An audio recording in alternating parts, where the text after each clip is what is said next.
I'm out here in the garage again, but before I get started on what I want to show on this video, I want to show on my YouTube channel here, I created this new banner at the top, and this banner is viewable at the same quality, and it shows everything on all devices, whether it be a desktop, laptop, cell phone, whatever. So basically, if anybody wants to know how I did this, and everything that I did to create this was all free.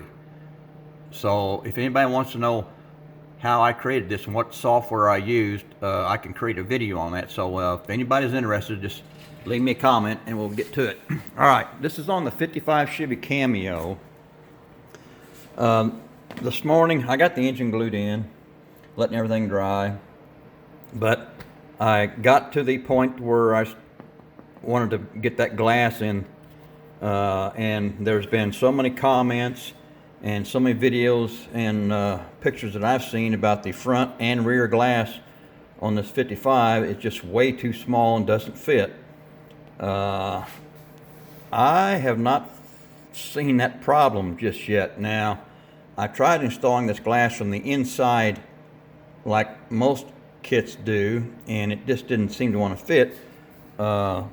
But if you install this glass from the outside, you can see it fits on there pretty daggone good. I got a little bad spot there at the top in the middle where I cut that off the tree.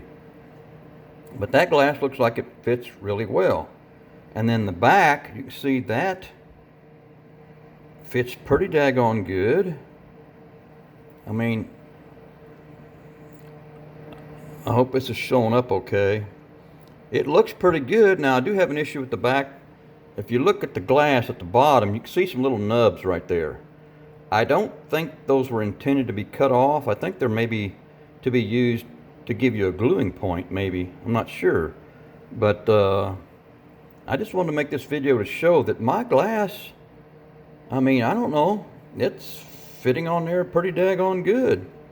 I don't know what I'm going to do about the trim, you know, whether I hit it with some black around that like a gasket or what, but it just looks like it fits pretty good to me. I mean, I don't know. I'm going to get some that's what I use, is this Mod Podge right here. That's what I'm going to use to put that glass on with. So, I don't know, fellas. To me, it looks like it fits pretty good. I'll let you know. I'll do another video, you know, when I get further along on this, and we'll see how this turned out. Okay, I'm done.